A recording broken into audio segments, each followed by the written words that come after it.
your marriage is good, everything else just doesn't seem so bad. Like, even if you like are having troubles at work, even after walking through like this cancer season, imagine that cancer season if our marriage was just like, Oh, we'd be cooked. yeah, it would be awful. And I also think the reverse is true. Like, if your marriage is bad, there's so much else in life that could be good that just sucks because your marriage, like your job could be going great, but your marriage is on the rocks. Like, you're just not in a healthy place. And I think I've seen that time and time again over the last 20 years with one another. It's like, this relationship is what matters most and keeping it in good health. And so talking through is just like, how do you maintain a good and healthy relationship? 'Cause you are the best thing that's ever happened to me. When we first got married, and I was still in kind of like bachelor mode, because even though you're dating, it levels up big time when you get married, right? Yeah. And now you realize you're like, you can't run. You're locked in. Right. And so you have, you put a ring on it, and now all of a sudden things just operate differently. Mm-hmm. Whereas I was off at college, you were kind of doing your thing. We would still see each other, make time to talk to one another and maintain that. But once you get married, I was still like, hey, I'm going to go hang out with the boys tonight. And then that would be like Monday. And then Tuesday would come around and say, hey, I'm going to go hang out with this other guy, this other friend tonight. And then eventually you were just kind of like, well, what am I supposed to do? Like, are we just like married and then we both go and have our separate friendships and lives? Which, yeah, sure, you do have that. But the point was, I wasn't treating our relationship or our friendship as the first and main. I was saying, hey, I'm married now, but I get to still go and have my own time basically every night where I could go and hang out with whoever I wanted to and leave you at home. And after seeing a few relationships that we know who people ended up divorced, and one of the things that they said is they'd say, we just grew apart. But the thing that I've always found interesting about those couples is, and they would say, we had our own separate lives. Mm-hmm. So I think very early on for me, that was, okay, that's a pattern that usually breeds divorce. So we got to do something different than that pattern to avoid ending up there. Now, it's not to say that we didn't have our own friends, that we didn't hang out separately. No. But it wasn't a constant that we were apart with our own friends. Yep. Because then why did we get married? Yeah. I mean, I'll never forget when I went and I think you were there too. I can't remember. It was with two close friends of ours who are married. And I was, the husband was bowling and I just tagged along because he was in this league. I think you were with his wife. Mm-hmm. And then there was another guy there and they were all at the same church. And his bowling session had ended like an hour before. And he was still just had no signs of going home or wanting to go home. I was just like, I remember seeing this dude. I'm like, there's something weird going on here. Why are you? And it wasn't like it was just him and his wife. It was him, his wife, and I think they had 2 or 3 kids. Mm-hmm. And so, and to no surprise, I think within the next year, they ended up divorced. Mm. So you're like, yeah, you were doing whatever you could to not go home. There was something that you were avoiding that you see once something starts to get in the way of the relationship, the friendship, whatever needs to be in the marriage, it becomes easier to just disentangle more and more and more to the point where you say, I don't really even know who you are anymore. Mm. And go ahead. Well, and there's 2 things there, right? So once stuff gets in the way, you don't want to face the music, right? So you escape it. Yeah. And you go and you surround yourself with other people who they don't know the side of you that maybe your spouse isn't loving right now, right?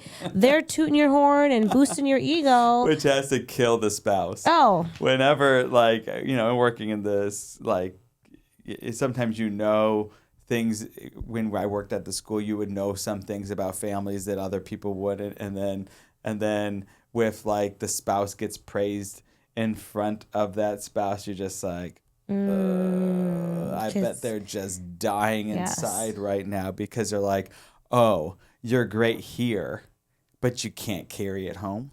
Yeah. I mean, and it's James is so great. You're like, yeah. whoa. James doesn't lift a finger at home or help with his kids or it's horrible. But the other piece that I really found that I think we recommend when we work with young couples, we're like, is that your best friend?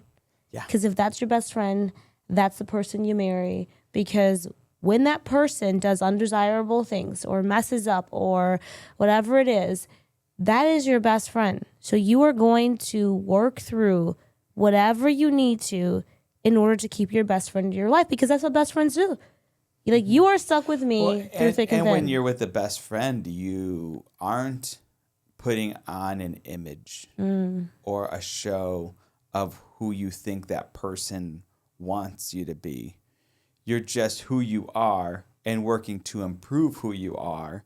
And there's a level of authenticity there that you have with friends. Yeah. Like, that you can be real with them and not have to put on a show to make them like you. Yeah.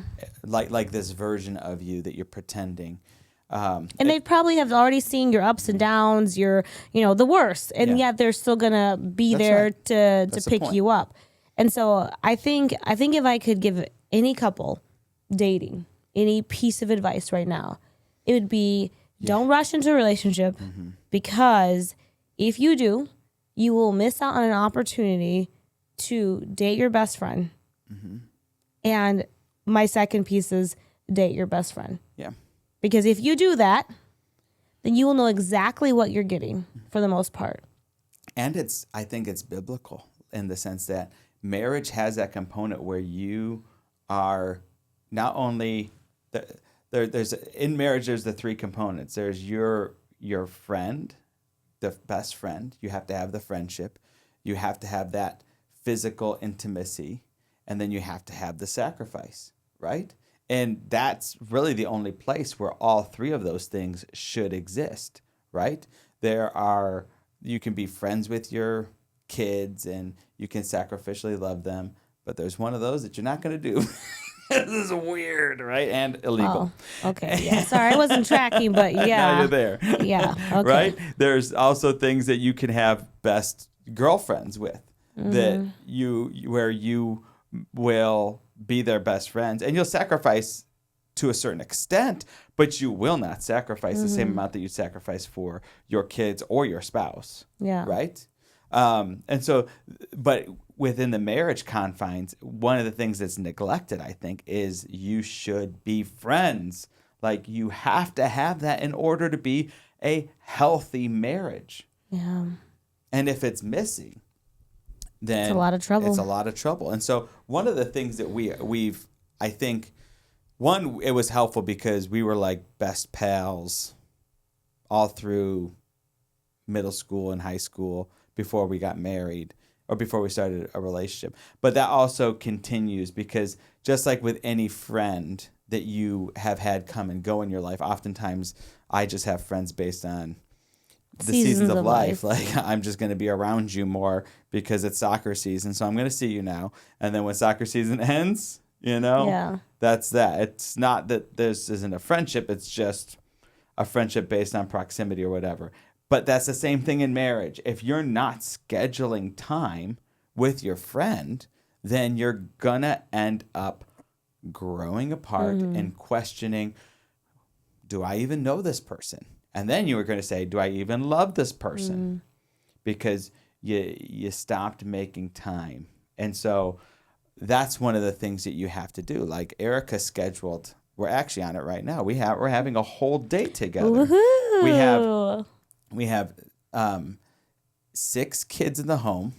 We sent our 4 to go and be with our grandma. We sent the other two to go to be with a safe person who can care for them, our two foster kids.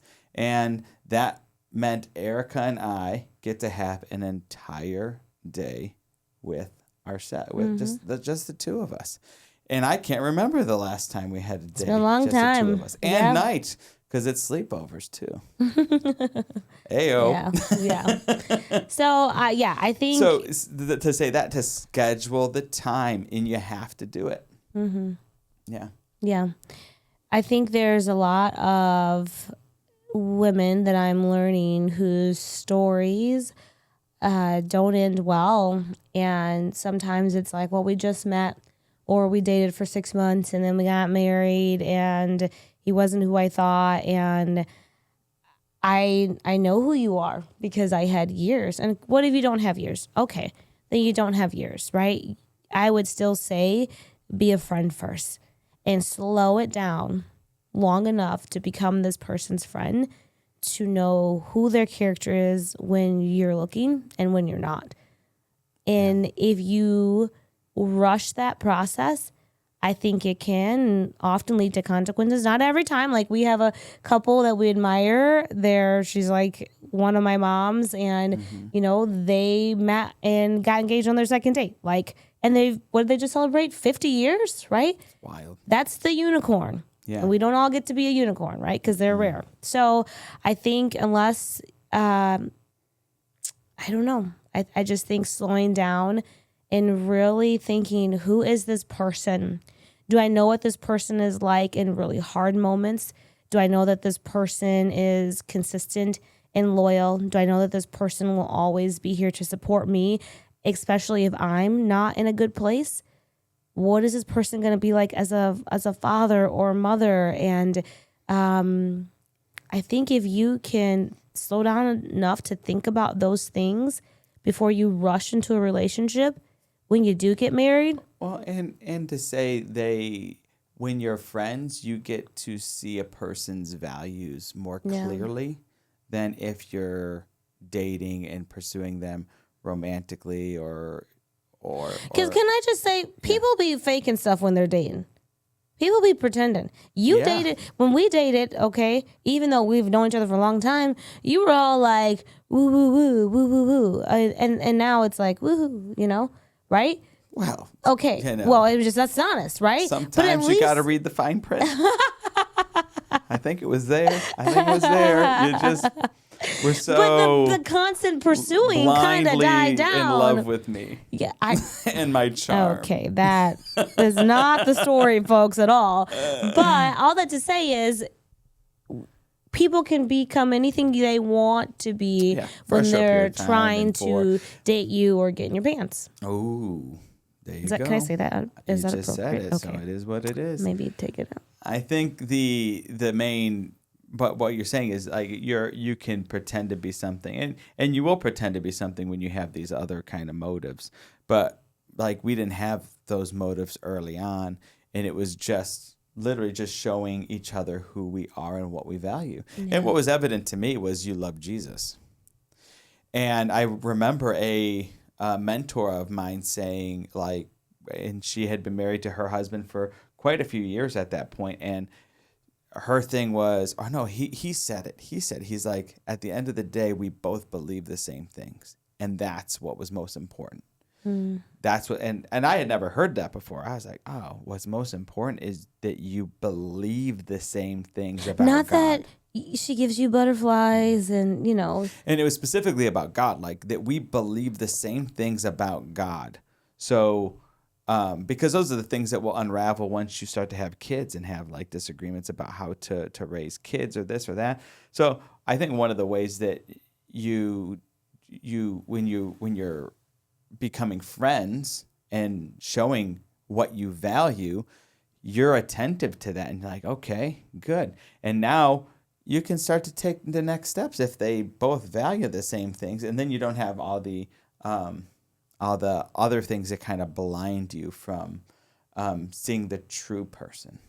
Yep. When the butterflies fade and the person's gained about 30 extra pounds, like, Oh my word! right? You could grab it with a pincher. Not and for long though, when- baby girl. When the boobs are sagging, right? Oh. We're getting real. We're getting really Getting real there. here, right? Yeah. When The hair starts when to the gray. hair's graying, Yeah. right? When life be lifing, Mm-hmm. is that person going to be who you want to hold hands with and swing on the porch in your 70s or 80s Mm-hmm. and spend the rest of your days with? That's ultimately what you're weighing. And if at any point in time you're like, yeah, I don't know if I could do the sagging, the graying, the whatever, maybe not your person. Yeah. And go find your best friend. Go find your best friend Good luck. and have an adventure. On fire, 'cause you kept me every time I mess it up. And everybody says that things are bound to change, but I hope they stay the same, 'cause you are the best thing that's ever happened to me.